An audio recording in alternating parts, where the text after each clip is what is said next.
Dan Perry joins us. Dan is the former Middle East and Europe editor for the Associated Press. Thoughts on this development and what it means in the wider picture, Dan? It's obviously nerve-wracking, and it is to be hoped that they manage to rescue the second pilot as well, rather the second airman as well, that he is unharmed, and that it doesn't develop into a prolonged prisoner or hostage situation, which the Iranians have a history of obviously trying to maximize through endless negotiations. This is what they were hoping for from the beginning. And law of averages says when you're flying thousands of sorties over a huge country, eventually it will happen. So that's where we are. It's exactly where we are and what happened, because there have been so many missions and so many targets struck by both the Israelis and by the Americans. To your point that this is what Iran wanted, I mean, how do you think potentially it could change all the other conversations we've been having about, a potential deal and all the rest of it? In war, Trump has been given to say this. In war, bad things happen, Yeah. and in theory, it's not going to change very much at all. In reality, the war is unpopular. The American people are not inclined to pay very high cost.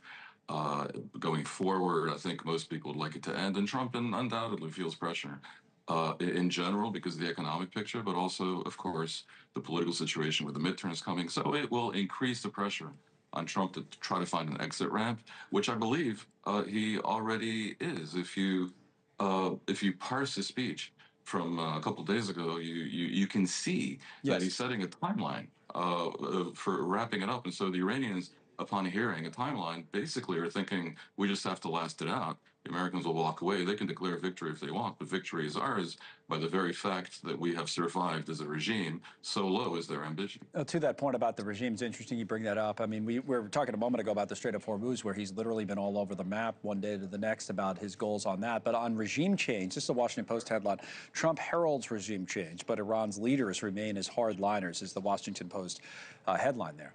But it's not only that they remain as hardliners, they're still part of the same regime. But it seems as though he feels as if he says it over and over again, people will think that they've changed the regime. Well, I got to say, it was so obvious that even I was saying it from the beginning, that the minute that they kill Ali Khamenei and a bunch of other top officials, Trump, should he wish to find an exit ramp and declare victory, he can just say we changed the regime because, look, it's different people. But, of course, the system is still in place.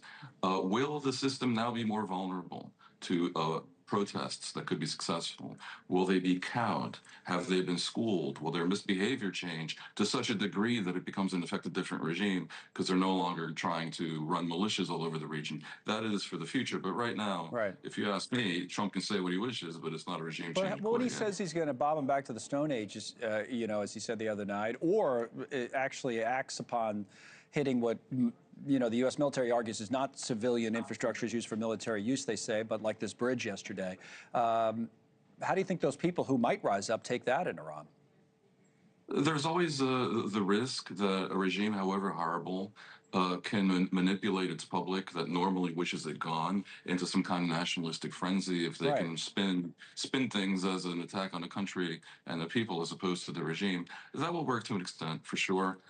My own feeling, speaking to those Iranians I have access to, in particular diaspora people, quite a few senior diaspora people are in touch with me, and they will swear up and down that it won't work this time. Now, if the Americans, and especially the Israelis, really cause huge damage to infrastructure, really do destroy their oil fields, turn off the electricity in the entire country, that could potentially change. And by the way, I hate to say it, but to declare that you're going to bomb a country into the Stone Age is to declare the intention to commit a war crime. I'm not taking him literally. He's blustering and basically trying, I think, to set the stage for something he can present as a significant weakening of the regime. All right, Dan, as always, we appreciate it. Dan Perry.